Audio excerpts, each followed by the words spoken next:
Keeping client confidentiality and data protection is extremely important in private practice. In this video, I'm going to talk about how Google Workspace can help you with both of these things and how implementing procedures can help with data security. I also just want to mention a free workshop that I'm offering called Unlock Your Practice's Potential. You can join me on the 19th of June at 1 p.m. or the 20th of June at 5 p.m. for a 60-minute training all about how Google Workspace can save you time in your practice management, all for just £6 a month. In this training, I'm going to show you how Google Workspace integrates with all aspects of practice management, what apps to use so you can make the most of the system and get the most bang for your buck, and how Google Workspace will save you time so that you can focus on what you do best, seeing your clients. I want to help you create a robust, secure and reliable system so that you can do the best work with your clients and they can get great service from you both inside the therapy room and outside. If you come to this live training, you will walk away with an understanding of why Google Workspace is the system for your practice management organization,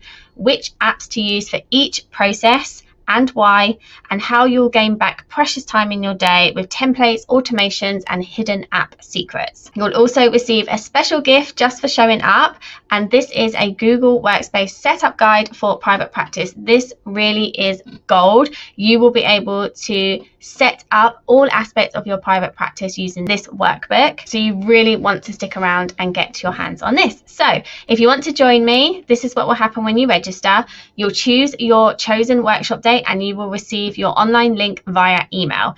Add the workshop to your calendar so you don't forget and miss out, and come to the call and walk away with a real understanding of why Google Workspace is just what you need. So just to remind you, we have 2 dates and times to choose from. On the 19th, I'll be there at 1 p.m. UK time, and on the 20th, it will be 5 p.m. UK time. So I'd love to see you there. And for those of you who don't know me, I'm Kim. I help therapists in private practice get online, get confident with admin, and reduce tech overwhelm. And today we are going to be talking about how Google Workspace can protect both you and your client. Now, obviously, when you work in private practice, you have a lot of sensitive information about your clients. This will include things like their address and date of birth. It can also include things such as what medication they're taking, who their GP is, any other professionals in their care and their details. So you hold highly sensitive information on your clients, and you need to make sure that you are storing this appropriately. So let's look at an overview of Google Workspace and the security features that it has. When you sign up to a paid version of Google Workspace, you will be able to sign a BAA, and this means that you can specifically keep the healthcare information of your clients on their system. It will give you information on how to store it and what systems and applications within Google Workspace have this policy covered. I'm going to leave a link in the description for this, but even if you are outside the USA, because this specifically relates to HIPAA, it can also help you understand how you should be storing the information for GDPR and things like that. So Google Workspace offers encryption, 2-factor authentication, and security controls for data access and sharing. And you want to make sure you understand how to use all of these so that your Google Workspace is as protected as it can be. So let's talk about the specific applications that I recommend that you use from Google Workspace and how you can make sure that they are as protected as they can be. So first of all is Gmail. Now this is where the majority of the mistakes will happen. If you're going to make a mistake or a data breach, it's probably going to be in your email. You're going to send the wrong thing to the wrong person. You're going to copy somebody in that shouldn't be. This is where the majority of mistakes are going to happen. So how can you avoid this? First of all, Gmail has an undo send option. So in the settings, you want to go to settings, see all settings, and then it will bring up the list of settings. And you want to make sure that the undo send option is set to 30 seconds. This is the maximum that you can set it to. Once you have set it to 30 seconds, once you've sent an email, you can easily undo send, and it will basically mean that that email will never hit the person's inbox. So if you know you've made a mistake, once you've hit send, you can undo that automatically. You can also go to your sent items if you're quick enough and undo send if you want to quickly check what you've done and make sure that it's all correct. If you are sending reports, make sure that they are always sent as a password protected PDF or that they need some kind of password to access it, and you will send that separately. So you have two chances to kind of save it. If you send a report to the wrong person, you will then have to send a password in a separate email. So let's say you've sent the document, but you haven't clicked undo send in time. You will then just basically not send them the password, and that person would never be able to access it. You can obviously follow up with an email to say this has been sent to you in error, please delete. But if you're not sending them the password, they wouldn't be able to access the document anyway. You can also use something called confidential mode. Now, this is great because it means any emails that are sent in confidential mode can't be forwarded, copied, print, or downloaded. So basically, when they get it, they can't really do anything with it other than read it. You can set an expiration date for this from 1 day to 5 years. So when you select confidential mode, it'll ask you how long the email should last for. So depending on what it is, you would choose how long the email was available for. You can also revoke the message at any time. So like the undo send, you've only got 30 seconds. If you have sent an email and it's either sent to the wrong person or the person no longer requires it, you can revoke that message and it will pull it from their inbox. You can also require that a verification code is sent to their phone or their email, so you have the backup for that too. Let's say you want to send a confidential email to a certain person and you know their phone number, you can then make sure that they get a text message to be able to open that email. So there's loads and loads of ways that you can secure an email if required. I'm going to link to a resource which explains all about confidential mode in much more detail from Google themselves, but it's a great way to be able to secure the emails that you are sending outside of your practice. Okay, so the next application is Google Drive.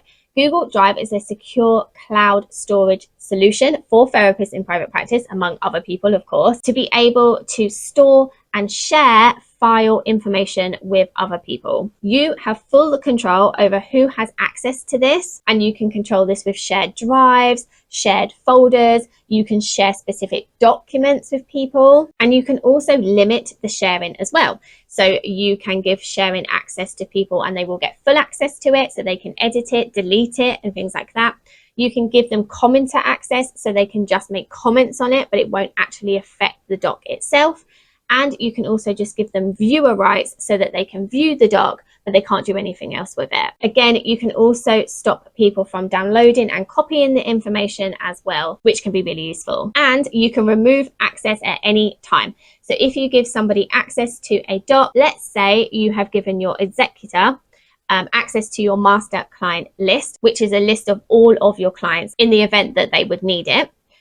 And then you start working with somebody else, you can remove access from that person and then just give access to another person really easily. You may want to share specific files with clients. So maybe you have a client resource folder, and this has lists of techniques or meditations or book recommendations.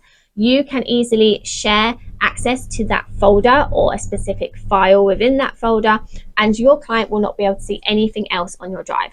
When you give them access, each individual file, whether that is a Google Doc, a Google Sheet, a presentation, anything within your Google Workspace has a unique URL. Once you give the person that unique URL, that's all that they will be able to see. So you can give 90% of your practice management information away in some way, but they still will not be able to access the other 10%. So you can very easily monitor and keep track of what you are giving out to clients or other people and what is private for you. Some of the people you may want to share things with are your clients, a virtual assistant if you start working with one, an executor or a supervisor, an accountant. So you can share with multiple people in your world, and people will only have access to what you give them access to. The next application I recommend you use from Google Workspace for your private practice is Google Forms. Google Forms is a way that you can collect information from people and securely store it. Google Forms also has data encryption and access controls to help you maintain confidentiality in your practice. You can enable response notifications, so once somebody completes a form,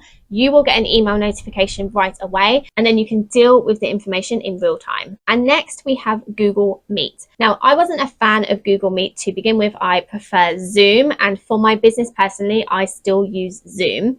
But actually, for therapists in private practice, I think Google Meet is a great alternative and can save you over £100 if you use it, because you can have Google Meet for free when you purchase Google Workspace. If you hold group meetings or you do a lot of sharing your screen, I would recommend Zoom, but for one-to-one therapy, Google Meet is perfect. When you use Google Meet, you get a unique link for every single meeting. Now, you can sync this with your Google Calendar so that you select that you want a Google Meet meeting, and then your client will be able to click on the link in the appointment reminder so that they can come to the session. Google Meet has meeting encryption, participant controls, and meeting access controls to prevent unauthorized access. Basically, no one is going to just be able to find that unique link, and only the people that you invite and send the link to are going to be able to access the meeting. And finally, we have Google Calendar. Google Calendar is a great option because you are able to create multiple calendars, and then you can share access to those calendars with different people. But again, they will not have access to the other calendars. So you can create a calendar that's just specifically for your client appointments, and you can share access to this with your virtual assistant, for example. But again, you can manage what access level they have. So you can show your VA that you are just busy, but it doesn't show who you are seeing. It will just say you're busy. Now, for a virtual assistant, you do want to give them some more trust than that, and you probably want to give them more access so that they can be able to move appointments around if needed, take some admin work off you. But just goes to show the level that you can give access. You might also have a family calendar, and you can share that family calendar with your partner or your children. And again, they will not be able to see anything else on your calendar other than things you put in that specific shared calendar. You can sync your calendar with Google Meet for additional security, or you can sync it with Zoom, which is also GDPR compliant, so you don't need to worry about giving Zoom access to certain information. Basically, Google Workspace is an ideal option for therapists in private practice. With the BAA that you will sign when you set up, you are able to keep and store client information, including healthcare information, on the system securely. You want to make sure that you are updating your paperwork to explain how you are storing information and what system you are using. But once you've done that, you are covered. If you have no practice management in place at the moment, I would highly recommend looking at Google Workspace for your private practice. You can explore the additional security features provided by Google, and I'm going to leave a link in the description below to all of the resources that I've mentioned. Just a reminder that I do have an upcoming workshop called Unlock Your Practice's Potential. It's all about how you can use Google Workspace as a practice management system in your private practice. So if you're interested in using Google Workspace, please come along to the workshop. I would love to see you there. And until next time, thanks so much for watching.